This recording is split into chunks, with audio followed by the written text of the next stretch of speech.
आतंकी हमलों के बीच भारत और पाकिस्तान के राष्ट्रीय सुरक्षा सलाहकारों की जिस तरह से बैंकॉक में गुपचुप वार्ता हुई, उससे कई सवाल खड़े हुए। आखिर पिछले 18 महीनों में ऐसा क्या बदला कि हमें लगने लगा कि भारत और पाकिस्तान के संबंध बातचीत के जरिए ही सुधरेंगे। गौर करने वाली बात तो यह है कि पिछले दिनों में पाकिस्तान की तरफ से जम्मू कश्मीर में आतंकवाद की घटनाएं बढ़ी हैं। हमारी सेना के कई जांबाज अपनी जान गंवा चुके हैं। कई पाकिस्तानी जासूस भी इन दिनों भारत में पकड़े गए। मतलब ये पाकिस्तान सुधरने को तैयार नहीं। तो क्या बातचीत से पटरी पर आएगा पाकिस्तान? हालांकि यह भी तथ्य है कि पड़ोसी बदले नहीं जा सकते। ऐसे में हम पाकिस्तान से बात नहीं करेंगे तो क्या इंडियन सबकॉन्टिनेंट में अमन चैन मुमकिन है? आज का सबसे बड़ा सवाल है कि क्या भारत पाकिस्तान की गुपचुप मुलाकात देश के साथ धोखा है? क्या मोदी सरकार का पाकिस्तान पर भरोसा करना सही है? और सवाल यह भी, क्या बातचीत से ही सुधरेंगे भारत और पाकिस्तान के रिश्ते? इन तमाम पहलुओं पर खास मेहमानों के साथ चर्चा होगी, लेकिन पहले आपको एक रिपोर्ट दिखाते हैं। पहले पेरिस की 2 मिनट की मुलाकात, कल 4 घंटे तक बैंकॉक में चली राष्ट्रीय सुरक्षा सलाहकार स्तर की बातचीत और अब विदेश मंत्री Sushma Swaraj heart of Asia meeting में भाग लेने पाकिस्तान जा रही हैं। बेशक भारत पाकिस्तान में बातचीत होनी चाहिए, संबंध भी सुधरने चाहिए, लेकिन बातचीत को लेकर पाकिस्तान सरकार का जो इतिहास रहा है उसको देखकर क्या फिर से भरोसा करना मुमकिन है? आखिर इन 8 दिनों के भीतर भारत पाक के रिश्तों को लेकर ऐसा क्या हुआ कि मोदी सरकार को गुपचुप बातचीत करनी पड़ी? एक तरह से पाकिस्तान जिस बात पर अड़ा हुआ था उस पर वो अड़ा रहा और हम पीछे हटे और हमने कहा कि हम बात करेंगे जम्मू और कश्मीर पर भी। हमारी नीत, सरकार की नीत स्पष्ट नहीं है। तो हम आगे बढ़ते हैं, कभी पांव खींचते हैं और एक फ्लिप फ्लॉप जिसको अंग्रेजी में कहते हैं, उस तरह की फ्लिप फ्लॉप की पॉलिसी चल रही है। बैंकॉक मुल्क के साथ एक बहुत बड़ा विश्वासघात है। ऊफा में जफ्फी पप्पी डालने के बाद फिर आपने उन पाकिस्तान के साथ कबड्डी खेली और कबड्डी खेलने के बाद आप फिर जफ्फी पप्पी डाल रहे हैं। तो क्या ये आपकी नीति है कि ये बिल्कुल एक मजाक है? देश पाकिस्तान जैसा देश हमेशा हिंदुस्तान को खत्म करने पे तुला है। उनकी हर साजिश, उनकी हर चाल हिंदुस्तान के खिलाफ होती है। ऐसे देश के साथ आप मीठी मीठी बात करेंगे और यहाँ हमारा जवान शहीद होगा, हमारे पंजाब के, हमारे कश्मीर के लोग मारे जाएंगे, ये कब तक हम सहन करेंगे? सिर्फ विरोधी ही नहीं, गुपचुप बातचीत पर साथी भी सवाल पूछ रहे हैं कि आखिर ऐसी कौन सी मजबूरी थी कि आतंकवाद और बातचीत साथ साथ न चलने की बात करने वाली सरकार पाकिस्तान से बातचीत पर सहमत हो गई? क्या विषय है? और मुझे लगता है कि सदन में लौटने के पश्चात सुषमा स्वराज जी के बयान के पश्चात यदि कोई टिप्पणी हो तो देश हित में है, राष्ट्रीय हित में है, देश की सुरक्षा के हित में है। उसके पहले अनुमान आधारित वक्तव्य देना कहां तक उचित है, मुझे समझ में नहीं आता। विदेश मंत्री मंगलवार को पाकिस्तान रवाना हो रही हैं। उम्मीद की जा रही है कि बैंकॉक में हुई NSA स्तर की बातचीत को अमली जामा पहनाया जा सकता है, जिसकी तस्दीक नवाज शरीफ के विदेश मामलों के सलाहकार सरताज अजीज भी कर चुके हैं। कल सुषमा स्वराज जी यहाँ आ रही हैं, उनके साथ बायलैटरल मीटिंग होगी, मेरे साथ भी और वजीर आजम के साथ भी, और वो शमूलियत भी करेंगे। अब सवाल यह है कि जिस बातचीत को लेकर पिछले 18 महीने तक मोदी सरकार ने तमाम शर्तें रखी थी, कई बार बातचीत रद्द की, उसी पाकिस्तान से बातचीत पर अब यू टर्न क्यों? क्या मोदी सरकार का पाकिस्तान पर भरोसा करना सही है? रमन कुमार, दिल्ली, न्यूज़ 24। और इन तमाम सवालों पर चर्चा करने के लिए जो मेहमान हमारे साथ जुड़ चुके हैं उनसे मैं आपका परिचय करवा दूं। मेरे साथ डॉक्टर संबित पात्रा स्टूडियो में मौजूद हैं। भारतीय जनता पार्टी के राष्ट्रीय प्रवक्ता रीता बहुगुणा जोशी, कांग्रेस की वरिष्ठ नेता हमारे साथ जुड़ चुकी हैं। शिवशंकर मुखर्जी हमारे साथ स्टूडियो में मौजूद हैं, फॉर्मर डिप्लोमेट। कर्नल दानवीर सिंह डिफेंस एक्सपर्ट के तौर पर हमारे साथ यहाँ पर स्टूडियो में मौजूद हैं। और कृपाल तुमाने, आप MP हैं शिवसेना के, वो भी हमारे साथ जुड़ चुके हैं। तमाम मेहमानों का बहुत बहुत स्वागत। और डॉक्टर संबित पात्रा, पहला सवाल आपसे ही है, क्या कोई कंफ्यूजन की स्थिति है? क्यों आखिर कभी बातचीत के लिए आप लोग तैयार होते हैं, कभी कदम पीछे खींचते हैं, कभी नरम कभी गरम, क्यों आखिर? कोई कंफ्यूजन नहीं है, पूरे क्लैरिटी के साथ ये विषय रखा जा रहा है। अब देखिए, जिस दिन पहला दिन जब प्रधानमंत्री नरेंद्र मोदी का शपथ ग्रहण होता है, उसी दिन से ये कंसिस्टेंसी, कोई कंफ्यूजन नहीं, वो आरंभ होता है। उसी दिन से हम एक नए चैप्टर के कि हम शांति चाहते हैं, अमन चाहते हैं, मगर उसके कुछ शर्त हैं। उसके साथ ये पूरा विषय शुरू होता है। ऊफा में जब 5 पॉइंट्स लिखे जाते हैं कि किसके आधार पर बातचीत आगे बढ़नी है, तो नंबर 1 पॉइंट रहता है कि आतंकवाद के मसले पर बातचीत करनी है। ठीक है। आतंकवाद का मसला नंबर 1 रहेगा। उसमें दूसरा जो इंपॉर्टेंट पॉइंट है, ऊफा कैंसिल हिंदुस्तान ने नहीं किया था। ऊफा से NS पाकिस्तान विड्रॉ कर गई थी, क्योंकि उन्होंने कंडीशंस रखे थे, शर्त रखे थे कि हम हुर्रियत से बात करेंगे, हम कश्मीर के मुद्दे पर बात करेंगे, तभी हम ऊफा करेंगे। आपको याद होगा अभी 2 हफ्ते पहले जब डेविड कैमरून के साथ बात कर रहे थे नवाज शरीफ, उन्होंने कहा कि अब मैं तैयार हूं हिंदुस्तान से बात करने के लिए, कोई शर्त हमारे तरफ से नहीं है, बेशर्त हम बात करने को तैयार हैं। तो क्लाइम डाउन किसका हुआ है? Who was the first one two blink? स्वाभाविक रूप से पाकिस्तान क्लाइम डाउन किया है। ऐसे स्तर की वार्ता बैंकॉक में हुई है, उसमें तो आप लोगों ने तय किया है ना कि हाँ जम्मू कश्मीर पर भी बात होगी, आतंकवाद पर बात होगी। और सवाल तो मेरा यह भी है संबित पात्रा जी, जब साफ तौर पर यह बात कही गई थी, मैं आपके सामने तारीख के साथ उदाहरण रखता हूं, 22 अगस्त 2015 को विदेश मंत्री सुषमा स्वराज ने बयान दिया था कि तीसरे देश में कहीं बातचीत नहीं होगी, बात होगी तो भारत में या फिर पाकिस्तान में। ये बैंकॉक में मुलाकात, ये बात क्यों हुई आखिर? देखिए, पहला विषय है, आपने कहा कि जम्मू कश्मीर में बातचीत हुई। जम्मू कश्मीर पे बातचीत नहीं हुई। जो 4 पॉइंट एजेंडा था, टेररिज्म, पीस, LOC और जम्मू कश्मीर, जम्मू कश्मीर का भी इन्फिल्ट्रेशन और टेररिज्म को लेकर ही बातचीत की गई। ये एक आयाम है आतंकवाद का, ठीक है, जो जम्मू कश्मीर में होता है। दूसरी बात है, कोई थर्ड पार्टी इंटरफेरेंस यहाँ नहीं है। यहाँ नहीं, जब आप लोगों ने वार्ता रद्द की थी, NSA स्तर की वार्ता रद्द हुई थी, तब उस दौरान सुषमा स्वराज ने बाकायदा प्रेस कॉन्फ्रेंस करके ये बात कही थी। मैंने आपके सामने तारीख का भी उल्लेख कर दिया, कुछ देर में आप कहेंगे तो मैं बयान भी सुनवा दूंगा। उन्होंने ये बात साफ तौर पर कही थी कि बातचीत हमारे और पाकिस्तान के बीच जो होगी, या तो भारत में होगी या पाकिस्तान में, तीसरे मुल्क में नहीं। तो सवाल इसी से खड़े हो रहे हैं कि आखिर ये जो गुपचुप मुलाकात बैंकॉक में हुई है, क्यों? आखिर इसके पीछे क्या नीति थी? देखिए, तीसरे मुल्क में बातचीत किस संदर्भ में की गई थी आपको भी पता है। बातचीत तक उस समय विषय उठा था जो 2 डोजियर्स दिखाया था पाकिस्तान के सरताज अजीज साहब ने कि ये 2 डोजियर्स हमारे पास हैं और हम जाके डोजियर देना चाहते हैं, और हिंदुस्तान की जो सरकार है वो हमारे कंडीशंस को नहीं मान रही है। ठीक है। सुषमा जी पे इससे पूछा गया, उन्होंने बड़े क्लियर शब्दों में कहा कि कोई डोजियर ऐसा कागज नहीं होता, प्लास्टिक नहीं होता है कि किसी तीसरे देश में आप चलते हुए में पकड़ा दे और हम पकड़ लें। तो उस पर बड़ा क्लैरिटी के साथ अभी कोई डोसियर नहीं बात हुई है, और पाकिस्तान बिल्कुल इससे अलग हट गया है। ठीक है। रीता बहुगुणा जोशी जी, आप लोगों की आपत्ति क्या है फिर? बातचीत के अलावा और क्या विकल्प है? पाकिस्तान से बात ना हो तो फिर क्या हो? देखिए, सबसे पहली बात है जो हम बार बार कहते हैं, भारतीय जनता पार्टी की, मोदी सरकार की विदेश नीति बिल्कुल अस्पष्ट है और ये ढुलमुल नीति है। इसके वजह से कई सारे हमारे पड़ोसी राज्य हमारे विरोधी हो गए हैं, और इस मसले में स्पष्ट है कि लगातार भारतीय जनता पार्टी कहती रही कि टेरर, आतंक और वार्ता साथ साथ नहीं चल सकते। खुद आपने जो ऊफा में समझौता किया, आके बड़ी ताल ठोकी आपने और कहा कि देखो हमने उनको आतंक पे बात करने के लिए मजबूर किया, जम्मू कश्मीर का नाम भी समझौते में नहीं आने दिया, डिक्लेरेशन में नहीं आने दिया।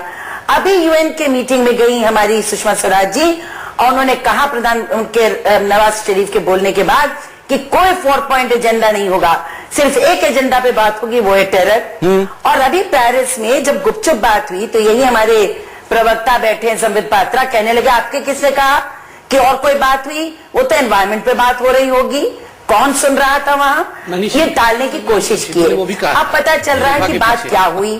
वहां से निकलकर नवाज शरीफ ने साफ साफ कहा, वहां से निकल के प्रधानमंत्री ने साफ साफ कहा कई मुद्दों पे बात हुई और आगे वार्ता होगी। उसने ही let the cat out of the bag. प्रश्न यहाँ ये है कि आपने धोखा दिया है, विश्वासघात किया है लोगों के साथ। चुपचाप आप जाके इतनी सीक्रेटली आप जाकर मीटिंग विदेश में करते हैं, जम्मू कश्मीर को भी डिस्कस करते हैं। It's a climb down. क्योंकि ऊफा के बाद जब लौट कर गए प्रधानमंत्री तो उन्होंने तुरंत मना कर दिया कि जम्मू कश्मीर। जवाब देता हूं, संबित पात्रा जी जवाब दीजिए। और आनंद शर्मा ने भी आज पार्लियामेंट में ये बात कही। सवाल यही है, पार्लियामेंट में आपने क्यों नहीं भरोसे में लिया संसद को? पहली बात है, ये बताइए, जो बार बार कहा जा रहा है कि सीक्रेट मीटिंग हुई, ये कौन सी सीक्रेट मीटिंग है जिसको खुद ट्वीट करके फोटो के साथ और ज्वाइंट स्टेटमेंट के साथ ME डिक्लेयर करती है? अगर सीक्रेट ही रखना होता तो सीक्रेट ही रख लेते ना। ये कैसे जानते देखिए वो कह रही कि बाद में आपने ये डिक्लेयर किया ना, पहले क्यों नहीं? ये बोलिए कि बाद में क्यों डिक्लेयर किया, ये मत बोलिए कि सीक्रेट मीटिंग हुई है। सीक्रेट मीटिंग वो नहीं होती है जिसको एमईए ट्वीट करता है और एमईए पूरे ज्वाइंट स्टेटमेंट को सामने रखता है। सीक्रेट मीटिंग में किसी प्रकार का ज्वाइंट स्टेटमेंट होता ही नहीं है। जहां तक संसद, मैडम थोड़ा सा मैं बोल लूं, थोड़ा सा टॉलरेंट हो जाइए। देखिए जहां तक संसद का विषय है, अभी राजीव प्रताप रूडी जी के बयान को आपने सुनाया, पूरा कॉम्प्रिहेंसिव विषय तो हो जाने दीजिए। सुषमा जी जा रही हैं वहां पे, अफगानिस्तान को लेकर 27 देशों के साथ वार्तालाप भी है, उसके बाद इस्लामाबाद भी जो आप दिखा रहे हैं वार्तालाप होने वाला है। उसके बाद कहा गया है दोनों सदनों में, संसद के दोनों सदनों में वक्तव्य रखा जाएगा और इस विषय पे चर्चा होगी। तो आप सदन चलने दीजिए, इतनी गुजारिश आपसे है। इंटॉलरेंस करके अहम वक्त पे घर पे नहीं चले जाइएगा। चलिए शिवशंकर मुखर्जी जी, आप तो खुद राजनयिक रह चुके हैं, क्या इससे पहले भी इस तरह से बातचीत हुई है? जो बार बार सवाल खड़ा हो रहा है कि ये गुपचुप तरीके से आखिर बैंकॉक में बात क्यों हुई, और कांग्रेस कह रही कि धोखा ये देश के साथ। देखिए, राजनयिक दुनिया में आपने कहा मैं 40 साल काम कर चुका हूं, इसीलिए मैं कहता हूं ये गुपचुप बातें, अब मैं आई एग्री, ये इसका प्रिपरेशन जो था वो गुप्त था, गोपनीय था और जरूरी था, क्योंकि इस हमारे जो रिश्ते हैं पाकिस्तान और इंडिया के जितने सेंसिटिव हैं, जितने खराब हैं, और जब एक बातचीत की बुनियाद बनती है या कोई भी प्रपोजल की बुनियाद बनती है, कभी कभी उसके प्रिपरेशन को पब्लिक डोमेन से बाहर रखकर ही प्रिपेयर किया जाता है, क्योंकि इस ऐसे सेंसिटिव मामलों को डिस्कस करने में पब्लिक को या मीडिया को निमंत्रण नहीं दिया जाता। लेकिन पहले भी तो कई वार्ताएं हुई, पहले क्यों पब्लिक डोमेन में ये चीजें लाई गई? फिर जब जरूरत होती है पब्लिक डोमेन में आखिर तक तो आ ही जाता है। प्रिपरेटरी मोड में, प्रिपरेशन में जब हमारा, लेकिन पहले भी तो कई वार्ताएं हुई, पहले क्यों पब्लिक डोमेन में ये चीजें लाई गई? फिर जब जरूरत होती है पब्लिक डोमेन में आखिर तक तो आ ही जाता है।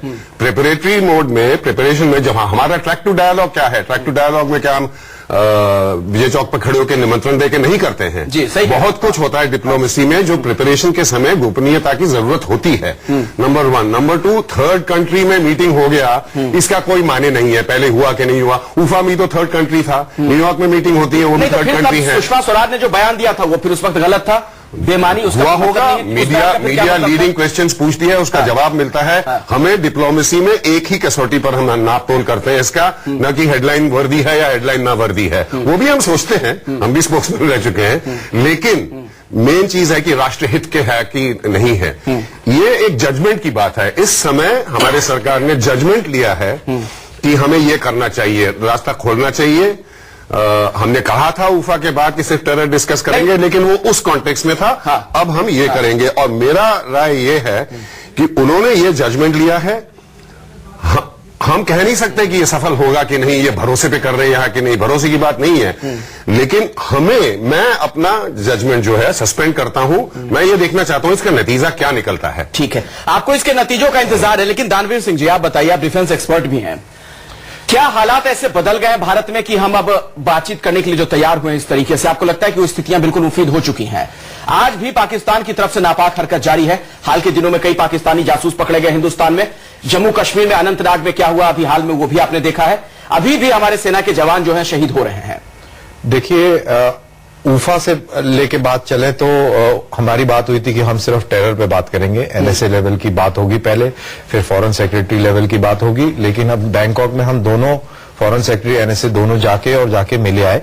बातचीत होनी चाहिए और गुप्त भी रखना चाहिए, वो सब ठीक है, लेकिन क्या हम मीडिया के डर से और हुर्रियत के डर से वहां गए? नंबर 1। नंबर 2, जो आपने जो परसेप्शन जो क्रिएट किया था कंट्री के अंदर और स्ट्रॉन्ग मैन इमेज के साथ जैसे आप आए थे, क्या उस परसेप्शन में कुछ फर्क पड़ा है? क्योंकि पाकिस्तान जो था, पाकिस्तान एज अ कंट्री, साइक जो साइक थी पाकिस्तान की, इट वाज अ स्केयर्ड साइक। आप उनके न्यूज़पेपर, उनके टेलीविजन रिकॉर्डिंग्स आप देख लीजिए, वो घबराए हुए थे। तो क्या उनको भी ऐसा लगेगा कि चलो कोई बात नहीं, ये भी वैसे ही है, थोड़ा टाइम लगता है, एडजस्ट हो जाते हैं और अपनी लाइन पे आ जाते? दानवीर जी, मुझे इसका जवाब समित पात्रा जी से लेना पड़ेगा। समित पात्रा जी, क्या मोदी सरकार की विदेश नीति ने करवट ले ली है? क्या हम ये माने, इसका एक मतलब ये है, क्या ये एक आहट है? देखिए, जहां तक दानवीर जी का कहना है, क्योंकि आप तो ये बात कहते रहे ना, मैं गोली और गोली साथ नहीं। मैं दोनों का उत्तर दूंगा बड़े स्पष्टता के साथ। आप देखिए, परसेप्शन की बात जहां तक है, आज देखिए पूरे विश्व में अगर मोदी जी के विश्वसनीयता की, मोदी जी की लीडरशिप की बात होती है तो केवल आप एशिया, साउथ ईस्ट एशिया और इंडिया को छोड़ दीजिए, पूरे विश्व में एक तरह से टुकटुकी निगाहें लगा के लोग देख रहे हैं कि yes, this man has the capability, ये आतंकवाद के खिलाफ लड़ाई में लीड करेंगे। इसलिए इस पे बहुत डिबेट करने की आवश्यकता नहीं है। India is a strong country, ये प्रूव्ड है।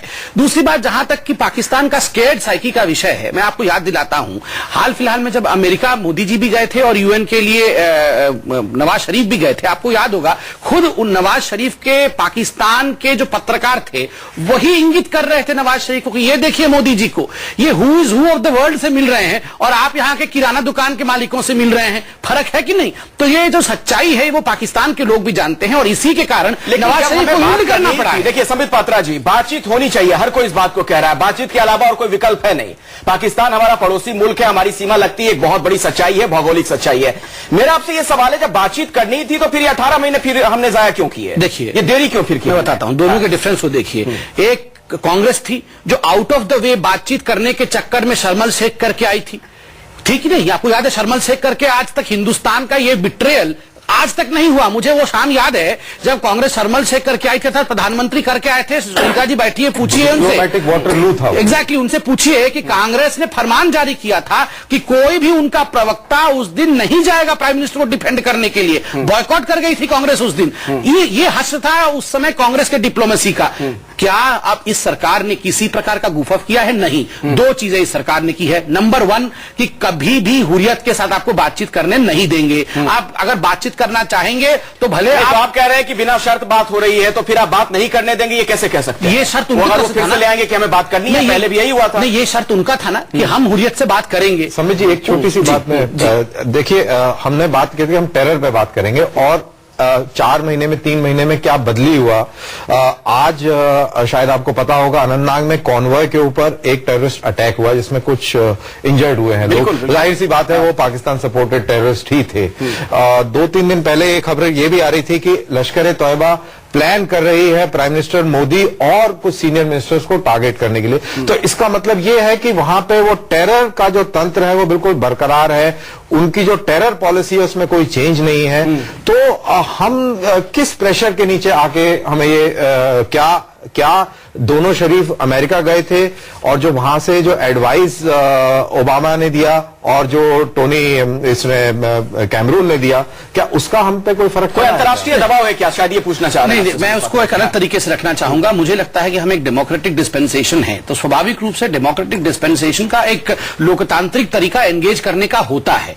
उसका अर्थ ये नहीं है कि we lie down and take anything that they give us. इसका अर्थ बिल्कुल नहीं है कि हम कैजुअल होके आतंकवाद को सह लें। आप देखिए, धर्मेंद्र जी खुद बताइए, रिटेलिएशन में किसी प्रकार की हिंदुस्तान की इस सरकार सबित जी, आपने एक अच्छी बात कही है, आपने इंगेज करने वाली जो बात कही, मुझे लगता है इससे जुड़ा एक सवाल मैं रीता बहुगुणा जोशी जी से पूछ लूं।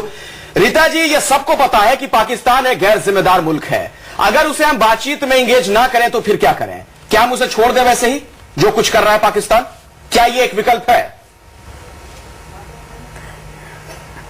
देखिए, हम लोग सब जानते हैं कि फॉरेन पॉलिसी वहां के प्राइम मिनिस्टर के हाथ में नहीं है, वहां के आर्मी और आईएसआई के हाथ में है और उनका सीधा सा स्पष्ट है कि वो कश्मीर में आतंक को बढ़ाते रहेंगे और वो कम नहीं होने देंगे। बॉर्डर पे न जाने सैकड़ों आतंकी कैंप्स पाकिस्तान में ऑक्यूपाइड कश्मीर में। रीता जी, ये कोई नई बात तो नहीं है ना इस देश के लिए। पाकिस्तान कोई बदला तो है शुरू से उसका भारत को लेकर, तो आप लोग फिर क्यों बात करती हैं? मेरी बात तो आप एंगेज किसको करेंगे? आप एंगेज किसको करेंगे? आपकी पॉलिसी क्या थी? आपने लगातार, इस सरकार ने क्या कहा? मैं आपसे फिर पूछना चाहती हूँ, अक्टूबर नवंबर में उठाकर देख लीजिए, 1 दर्जन से ज्यादा जवान शहीद हुए हैं और इस सरकार ने, पाकिस्तान की सरकार ने अभी तक नहीं माना कि कसाब पाकिस्तानी नेशनल था, अभी तक नहीं माना कि उधमपुर में जो टेररिस्ट अटैक हुआ था वो पाकिस्तानी था। अभी तक वो लोग हाफिज सईद के मामले में शांत है, 2008 के मामले में। बिल्कुल सही बात है, कृपाल तुमाने जी। तो आप हमें ये बताइए, शिवसेना के नेता हमारे साथ है, member of parliament Yashwant Sinha कहते हैं। ठीक है रीता जी, मैं दोबारा आपके पास आऊंगा। कृपाल तुमाने जी, रीता जी जो बात कह रही है वो भी महत्वपूर्ण है। 26/11 के गुनहगार अभी भी पाकिस्तान में है, किसी को नहीं पकड़ा गया, ना ही पाकिस्तान की तरफ से जो भारत में स्पॉन्सर्ड आतंकवाद है उसमें कोई कमी आई है। ऐसी सूरत में बातचीत करके हम क्या हासिल करेंगे? आखिर हम पाकिस्तान पर कैसे भरोसा करें?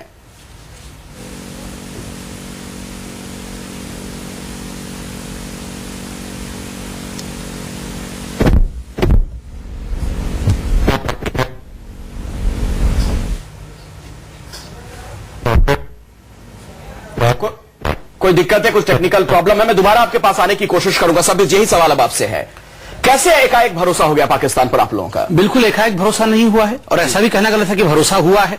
मगर ऊफा में दोनों देशों ने मिलकर जो आयाम तय किया था, वो आयाम केवल आतंकवाद का था कि आतंकवाद के ऊपर बात करेंगे। तो आज आतंकवाद के ऊपर ही बात कर रहे हैं, जहां तक कांग्रेस का सवाल है। आप देखिए, जिस दिन मोदी जी ने नवाज शरीफ को अपने स्वेरिंग इन सेरेमनी में बुलाया, कांग्रेस ने कहा क्यों बुलाया, ठीक है। उसके बाद जब पहली बातचीत होनी थी, सेक्रेटरीज के बीच में बातचीत होनी थी, उस समय कांग्रेस ने कहा ये बातचीत क्यों हुई। जब बातचीत रद्द हो गई तो ये बोले थे बातचीत रद्द क्यों हो गई। जब एनएसए की बात ऊफा की, आपको याद होगा, जब बातचीत ऊफा का साइन हुआ और बातचीत होनी थी, तब ये बोले थे बातचीत क्यों होनी है, और जब बातचीत नहीं हुई फिर क्यों नहीं हुई थी। संबित पात्रा जी, आप लोग भी तो यही कहते थे ना उस वक्त बातचीत को लेकर। 26/11 के बाद क्या स्टैंड था? मैं तो इतना बोल रहा, नहीं सुनिए ना, सुनिए, मैं आतंकवादियों को बताता हूँ, उन्हें ना पकड़े, भारत को ना सौंपे, हम कुछ वो चीजें हो गई, मैं बता रहा हूँ। रीता जी सुन लीजिए, रीता जी सुन लीजिए, हम देश में कुछ भी बोलते हैं, हम एनवॉय नहीं भेजते हैं पाकिस्तान कि जाके आप मनीषा कराइए और सलमान का बयान बहुत ही आपत्तिजनक है। देखिए, सुनिए एक मिनट रुकना पड़ेगा जल्दी से। मैडम थोड़ा सा सुन लीजिए, ब्रेक के बाद में आपके पास आऊंगा, अपनी बात खत्म। देखिए, मैं इतना कह रहा हूं कि आप फॉरेन से आप डिप्लोमेसी की बात कर रहे हैं। सलमान खुर्शीद न केवल एक डिप्लोमेसी को समझने वाले व्यक्ति हैं, मगर वो तो फॉरेन मिनिस्टर रह चुके हैं। पाकिस्तान जाकर वो कहते हैं मोदी स्टेट्समैन नहीं है, बट जो ब्रेव नवाज शरीफ है, जो बहुत साहसी नवाज शरीफ है, वो साउथ ईस्ट एशिया में पीस खरीदना चाहते हैं, एंगेज करना चाहते हैं, मगर इंडिया के प्राइम मिनिस्टर एंगेज ही नहीं कर रहे। और यहां पर रीता जी कुछ और बोल रही है। तो लगातार उतार चढ़ाव की स्थिति बनी रहती है, और फॉरेन पॉलिसी भी हमारे देश की अगर हम बात करें पाकिस्तान को लेकर, तो उसमें भी कभी हम गर्म रहते हैं, कभी नरम। सवाल कई खड़े हो रहे हैं। जिस तरीके से बैंकॉक में दोनों देशों के एनएसए की मुलाकात हुई, उसको लेकर पक्ष और विपक्ष तमाम तरह की बातें कही जा रही हैं। हमारे साथ शिवसेना के नेता इस वक्त जुड़ चुके हैं, कृपाल तुमाने, आप मेंबर ऑफ पार्लियामेंट हैं। कृपाल जी, जरा एक बात बताएं, पाकिस्तान से हम बात तो कर रहे हैं, लेकिन क्या स्थितियां बदली हैं? मुंबई में जो कुछ हुआ वो सबने देखा, 26/11 की जो घटना हुई थी, पूरा देश दहल गया था। अभी भी 26/11 के गुनहगार पाकिस्तान में हैं। तमाम ऐसे लोग जो भारत विरोधी हरकतों में जुटे हुए हैं पाकिस्तान में है, पाकिस्तान उन्हें प्रश्रय देता है, और भारत के खिलाफ उसकी क्या नीति रहती है वो जग जाहिर है। ऐसे में क्या उससे बातचीत करना इस समस्या का हल है? 26/11 के गुनहगार नहीं तो आज तक हमारे देश में जितनी आतंकवादी गतिविधियां हुई जी, उसके सारे लीडर लोग आज भी पाकिस्तान में जाके छुपते हैं, और पाकिस्तान की सरकार उसको पूरी तरह से साथ देते हैं। क्या पैसा लगते से नहीं तो हर तरह से आर्म फोर्सेस सभी वो सप्लाई करते हैं। उनके सेना के जवान भी हमारे आतंकवाद फैलाने में उनका साथ देती है। फिर ऐसे समय में हम उनके साथ बातचीत करके इसका लाभ क्या होना है। हम कांग्रेस से काफी साल बातचीत किया, आतंकवादी हमले चलते रहते थे, फिर बातचीत करते रहते थे कांग्रेस वाले। फिर क्या वही नीति हमने अपनाना चाहिए क्या? जवाब दीजिए संबित पात्रा जी, ये बहुत ही महत्वपूर्ण बात है, और ये विपक्ष की तरफ से बात नहीं कही जा रही, आपकी सहयोगी पार्टी है शिवसेना। कांग्रेस की जो नीति थी उसी पर आप आगे बढ़ रहे हैं, इसमें नया क्या है? फिर नहीं, बिल्कुल आप अलग कैसे थे? जो तमाम बयान दिए जाते थे चुनाव के दौरान, उसका क्या मतलब है? देखिए, कृपाल जी ने, चूंकि वो एमपी भी हैं और हमारे सहयोगी दल के एमपी हैं, और यशवंत सिन्हा ने भी आज बयान दिया है इस पर। बिल्कुल, देखिए उन्होंने एक प्रश्न उठाया है और हमें इसको जवाब देना चाहिए। अब देखिए, प्रश्न ये है कि हमें एंगेज बिल्कुल नहीं पाकिस्तान से करना चाहिए, ये शिवसेना का शुरू से ही एक स्टैंड रहा है। अब देखिए, हम सरकार में, ये एक डेमोक्रेटिक सरकार है, पाकिस्तान भी हमारा एक geographic partner in the sense की बगल में ही पड़ोसी मुल्क है। स्वाभाविक रूप से हम कंडीशंस जरूर अप्लाई करें कि talks and terror can not go together, ठीक है, मगर अगर टॉक ऑन टेरर हो तो हमें किसी प्रकार से भी आतंकवाद, जम्मू कश्मीर भी तो हो गया। नहीं, जम्मू कश्मीर को लेकर आपत्ति। देखिए, पहली बात इसमें जहां तक जम्मू कश्मीर की बात है, हमें इंतजार करना चाहिए पार्लियामेंट में जब तक वक्तव्य नहीं रखा जाए। मगर जो सोर्सेज मीडिया भी कोट कर रही है, उसी सोर्सेज के माध्यम से मैं आपको एनएसए का जो साझा बयान है उसकी कॉपी हमारे पास, उसी में लिखा है जम्मू कश्मीर, उसमें जो सोर्सेज कोट कर रही है, जो सोर्सेज कोट कर रही है फ्रॉम हॉर्सेज माउथ की, जम्मू कश्मीर में भी आतंकवाद के मसले पर ही बात हुई है। आतंकवाद और घुसपैठ, जो इन्फिल्ट्रेशन और टेररिज्म जम्मू कश्मीर में भी है, वो भी तो टेररिज्म के अंतर्गत ही आता है। तो उन विषयों पर बातचीत हुई है। जम्मू कश्मीर के प्रोविजनल जो प्रोविंशियल टेरिटरी को लेकर एनएसए तो बात कर ही नहीं सकती है, वो उसका फीफडम ही नहीं। और टेररिज्म जम्मू कश्मीर में भी है, वो भी तो टेररिज्म के अंतर्गत ही आता है। तो उन विषयों पे बातचीत हुई है। जम्मू कश्मीर के प्रोविजनल जो प्रोविंशियल टेरिटरी को लेकर एनएसए तो बात कर ही नहीं सकती है, वो उसका फिefdom ही नहीं है। एनएसए तो सिक्योरिटी को लेकर बात करेगी ना, तो स्वाभाविक रूप से वहां गतिविधियां जो चल रही है आतंकवाद की, उस पर कैसे रोक हो, उसमें पाकिस्तान का जो हाथ है, ठीक है, उन चीजों में आगे दिखाया गया है। पाकिस्तान से करने जा रहे हैं संबित पात्रा जी, उसमें विपक्ष को तो छोड़िए, क्या सहयोगी पार्टियों को भी आपने गुड फेथ में नहीं लिया है? शिवसेना के इस बयान का क्या मतलब है? नहीं, देखिए मैं तो बोल रहा हूं कि आप 10 तारीख का, क्योंकि ये दो देशों से जुड़ा मसला है ना सर, इसमें तो आपको सबको साथ में लेकर चलना पड़ेगा। देखिए बिल्कुल, एनएसए और फॉरेन सेक्रेटरी दोनों साथ गए थे वहां पे, तो साथ देखिए, जहां तक विपक्ष की बात है और सहयोगी पार्टियों की बात है, मैं तो कह रहा हूं, और खुद राजीव प्रताप जी ने भी कहा कि 10 तारीख को कॉम्प्रिहेंसिव बयान रखा जाएगा। सुषमा जी जा रही हैं, अभी बातचीत हुई भी नहीं है पूरी तरह से, सब कुछ होने के बाद क्या क्या वहां से तथ्य निकल के आया, बाकी लोगों की राय क्या है, ठीक है, कौन पार्लियामेंट में नहीं रख रहा है। बहुगुणा जोशी जी, क्या क्या बातचीत से तथ्य निकलकर सामने आते हैं, उसका आप इंतजार क्यों नहीं कर रही हैं? क्या कांग्रेस खालिस राजनीति कर रही है इस पूरे मामले में? तथ्य कहां से निकलेंगे? उनके बयान आप पाकिस्तान के देखिए। एम्बेसडर ने कहा कि हम लगातार अलगाववादियों को कश्मीर, जम्मू कश्मीर में मदद करते रहेंगे जब तक कि वहां पर प्लेबिसाइट नहीं होती, उनका हक नहीं मिलता। उधर आपके रक्षा मंत्री और वहां के विदेश मंत्री का बयान भारत के खिलाफ है, आर्मी आपके खिलाफ है, ISI आपके खिलाफ है, प्रधानमंत्री बिल्कुल निष्क्रिय है वहां के। और आप बात करेंगे, आप खुद बताइए, 2013 से 2014 में और 2014 से 2015 में आतंकी घटनाएं बढ़ती चली गई हैं, क्रॉस बॉर्डर टेररिज्म बढ़ा है, और आपका लाइन ऑफ कंट्रोल को सीमा उल्लंघन कितनी बार हुआ है? 2 दर्जन से ज्यादा हमारे जवान शहीद हो गए, हमारे दर्जनों हमारे नागरिक मारे गए हैं, उधमपुर तक वो आ गए। और हम किस बात पे बात करेंगे? सारे 26/11 के लोग वहां आश्रित है। टेरर पे क्या बात, जब वो इनकार ही कर रहे हैं कि हम हिंदुस्तान के टेरर से हमारा कुछ लेना देना नहीं है, लेकिन कश्मीर में अलगाववादियों को मदद करेंगे, छोटे मुस्कुराहट क्या बात करेंगे? देखिए क्या बात पाकिस्तान को लेकर अचानक कैसे? बिल्कुल पॉजिटिव नहीं है। आप देखिए उफा के समय जब कैंसिल हो गया था तो रीता जी से पूछे, यही तो बोल रही थी क्यों कैंसिल हो गया, आपको तो बात करना था, आतंकवाद के ऊपर बात करना क्यों नहीं चाहिए, करना चाहिए, कह रहे थे कि नहीं। इनको तो देखिए, ये हम लोग को बोल रहे हैं कि आप तुरंत बता दीजिए क्या क्या बात हुआ था, हम बता देंगे। अभी तो ऐसे बोल रही है, वाह मोदी जी जिंदाबाद, मोदी जी ऐसे करेंगे, ये लोग वही करेंगे जो कर रहे हैं, ये लोग और उस पर भी नमक मिर्च लगा के उल्टा उल्टा सब बोलेंगे। देखिए खाली ऑपोजिशन के लिए ऑपोजिशन मत करिए, वो हमको पता है। बता रहे कि ये बात हुई है। आपको भी और पूरे देश को भी मैं चैनल के माध्यम से आश्वस्त करता हूं, ये एक अलग फॉरेन पॉलिसी है, एक स्ट्रांग फॉरेन पॉलिसी है। आतंकवाद को ये देश सहने वाला नहीं है। BSF के भी जो हेड है उन्होंने खुद कहा था, रिटेलिएशन इज नेवर बिफोर। अब जो रिटेलिएशन होता है वो पहले नहीं होता था। इस प्रकार का रिटेलिएशन होता है, किसी को बख्शा नहीं जाएगा, आंख उठा के नहीं, आंख झुका के नहीं, आंख हिला के बात करेंगे। कैसी बात है? संवेदना कर रहे हैं, दोनों को रोक लीजिए, एक बार हमको ताकत देकर देखो, दोनों पे आप कंट्रोल करिए, बाकी हम कंट्रोल कर लेंगे। की डिप्लोमेसी करती है, कांग्रेस वार्ता की डिप्लोमेसी कांग्रेस ने तो एक सरमन सिंह जो किया है वही हम जन्मों जन्मों तक नहीं भूलने वाला है। हम अपने सारे विरोधियों को ठीक करेंगे। चीन को आपने ऐसा ठीक किया कि आप कहते हैं घुसपैठ बढ़ गई, कहां घुसपैठ बढ़ गई? नहीं, आप बताइए कौन सा आंकड़े आप लेके आई हैं कि घुसपैठ बढ़ गया है? घुसपैठ कम हुआ है और वो घुस भी नहीं रहे हैं, उनको घुसना नहीं दिया जा रहा है, कॉन्ट्ररी टू जो आपके समय होता था। चलिए मैं बुनियादी सवाल पूछता हूँ, 56 इंच का सीना कहाँ है? ठीक है, बस कुछ नहीं होता है तो ये सब वो इंची टेप लेके दर्जी वाला काम शुरू कर देते, 56 इंच 5 इंच, धोखा दिया, ये सब ठीक नहीं है। तो ये आप लोगों ने दिए तो थे। शिवशंकर मुखर्जी जी, जो पॉलिसी यूपीए की थी पाकिस्तान को लेकर और अब जो पॉलिसी जो एनडीए की है, क्या उसमें आपको कोई बड़ा फर्क नजर आता है, या ये वही चीजें हैं, कभी बात करते हैं, कभी नरम कभी गरम? देखिए, पॉलिसी के न्यूएंसेस में फर्क नजर आता है। इसमें कोई शक नहीं है कि पहले जो प्रधानमंत्री थे उनका एक बहुत ही पैशनेट एक बिलीफ था कि भारतवर्ष और पाकिस्तान के एक ही डेस्टिनी है और किसी भी हालत में बातचीत की बुनियाद आगे बढ़ाई जानी चाहिए।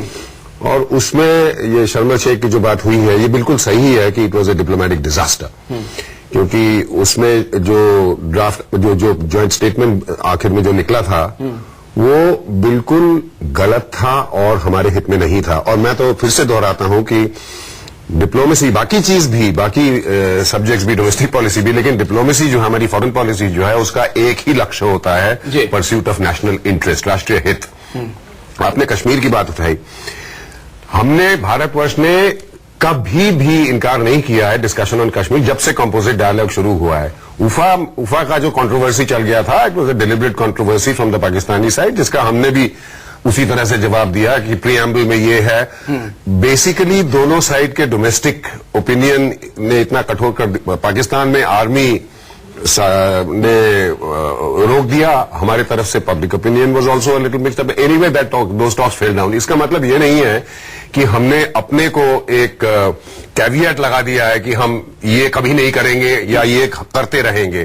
फॉरेन पॉलिसी का मैंने फिर से दोहराऊंगा, फॉरेन पॉलिसी एक डायनामिक चीज है, ठीक है, राष्ट्रीय हित के लिए। तो ऐसे में कांग्रेस का विरोध सही है। और एक फाइनल पॉइंट, ये जो बात कर रहे थे आतंकवाद की, उसको लेकर शिवशंकर जी, कांग्रेस का विरोध फिर आपको सही लगता है या कांग्रेस राजनीति का? देखिए, डेमोक्रेसी में ऑपोजिशन के जरिए चेक्स एंड बैलेंसेस सरकार में होना स्वाभाविक है और होना चाहिए। लेकिन इसका मतलब ये नहीं कि सरकार अपने जजमेंट से सरकार उसको देखती है और देखती है कि हम इमोशनली कुछ कर बैठे हैं या नहीं, लेकिन फाइनली एक जजमेंट पे it takes a judgment call. और मैं ये कहता हूं कि मेरे ख्याल से जो अभी जो स्थिति है, जो रिसेंटली कुछ सिग्नल्स आए हैं, इंक्लूडिंग ये नए एनएसए जो राहिल शरीफ का हाथ जिन पे है, और देयरफॉर थोड़ा सा सिग्नल आया है वहां से कि अब ये आर्मी भी, हमारा एक हमेशा डिलेमा रहा है कि हम नवाज शरीफ से बात करके क्या करेंगे, जैसे रीता जी खुद ही कह रही थी, is our army, the India policy dominated by the army. तो इस समय थोड़ा सिग्नल है कि उस तरह से भी थोड़ी सीरियसनेस है। नो डाउनसाइड, कोई डाउनसाइड नहीं है इसको एग्जामिन करने की। और आतंकवाद का जो मामला है, मुझे ताज्जुब ये होता है कि सब लोग देखते हैं डिप्लोमेसी एक जीरो सम गेम है, अगर बातचीत करेंगे तो आतंकवाद सहेंगे, आतंकवाद नहीं सहेंगे, उसका जवाब देते रहेंगे, साथ साथ देखते हैं बातचीत कहां लेके जाती है। दानवीर जी, बात यह है ना कि जो पहले बीजेपी के नेता कहते रहे, मोदी साहब कहते रहे, इस तरीके से जब हम बातचीत में एंगेज हो रहे हैं पाकिस्तान के साथ, वो भी तब जबकि पाकिस्तान की किसी भी हरकत में कोई बदलाव नहीं आया भारत के खिलाफ, क्या वो आंख में आंख मिलाने वाली जो बात थी वो नजर आएगी आगे भी? फिर देखिए, जहां तक बातचीत का सवाल है, मैं इसमें एग्रीमेंट में हूं, बातचीत होनी चाहिए। मेरा जो बात करते थे बीजेपी वाले नहीं करते थे उस वक्त। जो मेरा जो ऑब्जर्वेशन है वो परसेप्शन मैनेजमेंट के ऊपर है। परसेप्शन जो है, जो पाकिस्तानी साइक है, जो पाकिस्तानी परसेप्शन जो आपने ठीक तरीके से मैनेज नहीं कर पाए as far as India is concern, Indian perception में भी थोड़ा सा वो फर्क है लोगों को, आम लोगों को भी, कि किस साइड में आप किस साइड की बात कर रहे हैं, यहां की बात कर रहे हैं कि वहां की बात कर रहे हैं, you see. But there is one more compulsion. इसको इंडिया, पाकिस्तान और एनएसए, टेरर और हुर्रियत से थोड़ा सा हट के देखिए तो there is a strategic compulsion also. Central Asia, Russia, China, Afghanistan, Pakistan, energy security का इशू है। एससीओ जो Shanghai corporation is going to play a major role. India sideline में बाहर बैठ के उसको नहीं तमाशा देख सकता, उसको पाकिस्तान को एंगेज करना पड़ेगा। अनफॉर्चुनेटली फॉर अस, पाकिस्तान फिर से एक फ्रंटलाइन स्टेट इमर्ज होके आ रहा है as far as energy security is concern of these two big countries, Russia and China ji. And American और वेस्टर्न कंट्रीज का दूसरा एक और इंटरेस्ट जो है कि अफगानिस्तान में स्टेबिलिटी हो, तो पाकिस्तान के पास लीवरेज है तालिबान का, तो वो भी उसका डर दिखा के भी वेस्टर्न पावर से जो है प्रेशर हमारे ऊपर बेयर करवाता है। जो संबित पात्रा साहब ने एक बात करी कि जब से ये लोग आए हैं तब से लाइन ऑफ कंट्रोल के ऊपर बहुत ज्यादा दबाव हमने बना दिया है, तो जवाब दिया जा रहा है। तो इसको मैं थोड़ा सा क्लैरिफाई इस प्रकार से करूंगा कि एक लाइन ऑफ कंट्रोल है, और लाइन ऑफ कंट्रोल अखनूर के बाद नीचे जब आते हैं तो इंटरनेशनल बाउंड्री, जिसको वो लोग वर्किंग बाउंड्री कहते हैं, जहां पे बीएसएफ लगी हुई है, तो जहां पे बीएसएफ लगी हुई है वहां पे कोई डाउट नहीं है, बहुत हैवी तादाद में रिटेलिएशन हुआ और इक्वल मेजर में वहां से भी आया, बड़ा जबरदस्त वहां से हुआ। जहां तक आर्मी का सवाल है, आर्मी बड़े स्ट्रक्चर्ड मैनर में जवाब देती है, लेड डाउन है, रूल प्रोसीजर्स लेड डाउन है, चाहे वो मनमोहन हो चाहे वो मोदी हो, उससे कोई फर्क नहीं पड़ता। फर्क तब पड़ेगा जब मोदी साहब बोलेंगे फौज को कि आप मुजफ्फराबाद पे कब्जा करिए, तब फौज का तब ये होगा कि साहब सरकार बदलने से हमने मुजफ्फराबाद पे कब्जा कर लिया, या हमने संबित पात्रा जी आप लोग दिया, या हमने उनके कैंप जो है बर्बाद करने का आदेश दे दिया। अदरवाइज जहां तक लाइन ऑफ कंट्रोल पे ये चुटपुट जो फायरिंग होती है उसका army does not respond in that manner, क्योंकि आर्मी का रिस्पॉन्स जो है वो दूसरे तरीके से होता है। It is and time and place of own choosing in your own measure. आता हूं संबित जी आपके पास। रीता बहुगुणा जोशी जी, अगर बातचीत ना हो, जो शुरू में भी मैंने आपसे सवाल पूछा, तो इसका विकल्प और क्या हो सकता है? और ये जोड़ते हुए इस सवाल में मैं ये जोड़ दूं, ऐसा तो नहीं कि सिर्फ आप लोग इसलिए राजनीति कर रही हैं, इसलिए विरोध कर रही हैं क्योंकि आपके जमाने में जब यही काम आप लोग करते थे तो बीजेपी वाले विरोध करते थे। शुरू में भी मैंने आपसे सवाल पूछा, तो इसका विकल्प और क्या हो सकता है? और ये जोड़ते हुए इस सवाल में मैं ये जोड़ दूं, ऐसा तो नहीं कि सिर्फ आप लोग इसलिए राजनीति कर रही हैं, इसलिए विरोध कर रही हैं क्योंकि आपके जमाने में जब यही काम आप लोग करते थे तो बीजेपी वाले विरोध करते थे। तो अब आप विपक्ष में हैं तो आप वही काम कर रही हैं जो बीजेपी करती थी। नहीं, इतना अच्छा काम कहां करते थे इन लोग? देखिए, हम लोग को चिंता ये है कि इस सरकार की जो विदेश नीति है वो लगातार पड़ोसी राज्यों के साथ कहीं ना कहीं गूफ अप हो रही है। आप नेपाल के साथ देखिए, जो हमारे इतने अच्छे मित्र थे, आज वहां गलियों में छोटे छोटे बच्चे भी भारत के खिलाफ बात कर रहे हैं। पाकिस्तान ने एक कदम भी आगे नहीं बढ़ाया और हम कूद कर चले गए बैंकॉक तक उनसे बात करने के लिए। और आप यकीनन क्यों चले गए? कोई और गया था, उसका नाम भी नहीं ले रहा हूं मैं। पाकिस्तान ने एक कदम भी नहीं बढ़ाया, कूद के चले गए बैंकॉक। आपने हिंदुस्तान के बैंकॉक कौन गया? चाइना का जहां तक भाई काय पे झुके वो? क्या वो मान रहे कि कसाब उनका आदमी है? क्या वो मान रहे कि उधमपुर में जो वहां का जो आतंकी था वो उनके यहाँ पर पना था, वहां से आया था? अरे आतंकवाद पे ही तो डिस्कशन हो रहा है, इसलिए मनवाने के लिए ही तो डिस्कशन हो रहा है। जल्दी तेज काम करिए। और आपको यह भी पता है कि देखिए दाऊद इब्राहिम का केस ही ले लीजिए, आपके समय तो सरेंडर करने के लिए तैयार था, सरेंडर आप ले नहीं रहे थे। हमारे समय डर के फिर रहा है, सिक्योरिटी बढ़ा दी गई है, उसकी क्यों बढ़ाई गई है? पाकिस्तान क्यों हुआ हमारे समय? नहीं रहे तो वार्ता की बात पे हम नहीं कह रहे हैं। वार्ता कांग्रेस भी रामायण खत्म होने के बाद बोल रहे हैं वार्ता को नहीं कह रहे हैं। आपका माहौल गलत है, पता नहीं चल रहा है। और 2013 में आप लोगों ने 2000 कब करनी चाहिए? कौन सा परिवर्तन क्या हुआ है? मैं आपको रीता जी कोरे कागज में लिख के दे रहा हूँ। अगर अभी एनएसए की टॉक नहीं होती तो आप यही सवाल पूछ रहे हो कि वार्ता करना चाहिए, क्यों नहीं कर रहे हैं? ये फेल हो गया है। तो आप लोगों ने तो उसको पहले से लिखा हुआ है। बात कर रहे हैं प्रधानमंत्री चूंकि आपने सवाल पूछा रीता जी कि परिवर्तन क्या हुआ है कि बातचीत शुरू हो गई है, मैं इसका जवाब देता हूं कृपाल तुमाने से। शिवसेना के सांसद हमारे साथ हैं। कृपाल जी, क्या पाकिस्तान बदल गया है जो अब हम बातचीत करने के लिए तैयार हो गए उससे? पाकिस्तान बदला हुआ नहीं है, तो पाकिस्तान हमेशा अपनी कार्रवाई उसी तरह चलाता है। किसी को भी बड़े देश के दबाव में आके उनकी हरकतें हम चर्चा के लिए तैयार है, हम बातचीत करेंगे, ये दिखावा है। अगर पाकिस्तान को करना है तो दाऊद को पहले हमारे यहाँ भेज देना चाहिए। क्योंकि हमारे मुंबई में हजारों निरपराध लोगों की हत्याएं की, आज सीआरपीएफ पे हमला हो रहा है, हम उधर बातचीत करने जाने की बात करते हैं। आज अफगानिस्तान के मैटर में मैडम जा रही है सुषमा जी, ठीक बात है, लेकिन वहाँ पाकिस्तान के नेताओं के साथ बात नहीं करनी चाहिए। हम बात करते रहते, बातें करते रहते, वो हमला करते रहते, हमारे लोगों को मारते रहते। तो क्या वो बदल गया? आप किस तरह समझ रहे? उनमें कोई बदलाव हुआ नहीं है। ये लोग, मुझे तो नहीं लगता कि बदलने वाले हैं। इनको जब एक बार ठेस देना चाहिए, अच्छी तरह से इनको दिखाना चाहिए कि वो जो बात करते हैं अनुपम की, तो हमारा अनुपम काफी साल से बन के तैयार है। उसका भी कहीं वो जंग खा रहा हो तो उसको भी बाहर निकालने की जरूरत है। कैसे समझाइएगा? इनको दिखाना जरूरी है। आपकी सहयोगी पार्टी है शिवसेना, उसको कैसे समझाइएगा? बताइए। नहीं, उनके मन में भी शक है, आप लोग जो पाकिस्तान से बात कर रहे हैं उसको लेकर। नहीं, देखिए सबके मन में शक है, मगर शक दूर करना हमारा काम है। हमने कहा शुरू से कि आतंकवाद पे बात कर रहे हैं, और जैसे कृपाल जी ने कहा कि उनके पास कोई ऐसे हथियार है जो जंग खा रहे हैं। अगर पाकिस्तान नहीं मारेगा तो उस हथियार को निकालेंगे जो जंग खा रहे हैं, उससे सब ठीक कर देंगे, चिंता मत करिए। हथियार वो निकलेगा, आप ये कह रहे हैं? नहीं, मैं बोल रहा हूँ छोड़ा नहीं जाएगा। अगर आतंकवाद होगा तो छोड़ा जाएगा किसी को? अगर वो हमारे एलओसी को अगर ट्रेसपास करेंगे तो छोड़ा जाएगा? चलिए, वो जंग भी नहीं खा रहे हो तो निकाल के मारा जाएगा, फिर छोड़ा नहीं जाएगा। दानवीर जी, आखिरी कमेंट आपसे चाहूंगा और मुकम्मल तौर पर जरा हमारे दर्शकों को समझाइए, ये जो बदलाव हम देख रहे हैं मोदी सरकार के रुख में, इसका आपको क्या लगता है, क्या हासिल हो सकता है आने वाले दिनों में? देखिए, जो पाकिस्तान का ट्रैक रिकॉर्ड है वो नॉर्मल कंट्री तो है नहीं, इट्स रोग स्टेट। बिल्कुल। और बहुत बार बातें हुई हैं, ये भी एक बात होगी और ये भी एक पहले भी हम एंगेज कर चुके हैं बातचीत में, ट्रेजेक्ट्री में एक पॉइंट दर्ज हो जाएगा। तो कोई ऐसी उम्मीद तो नहीं है, लेकिन जहां तक ये टॉक्स का सवाल है, टॉक्स का फायदा निकले ना निकले, लेकिन मेरे को ये लगता है कि जो परसेप्शन का मिसमैनेजमेंट हुआ है उससे जरूर थोड़ा मोराल पे फर्क पड़ा है ऑल अक्रॉस। अच्छा, मोराल पे फर्क पड़ा है जो नहीं पड़ना चाहिए था। चलिए, बहुत बहुत शुक्रिया आप तमाम मेहमानों का इस चर्चा में शिरकत करने के लिए। वक्त फिलहाल इतना ही, एक छोटा सा ब्रेक के बाद न्यूज 24 पर देखिए कुछ और खबरें।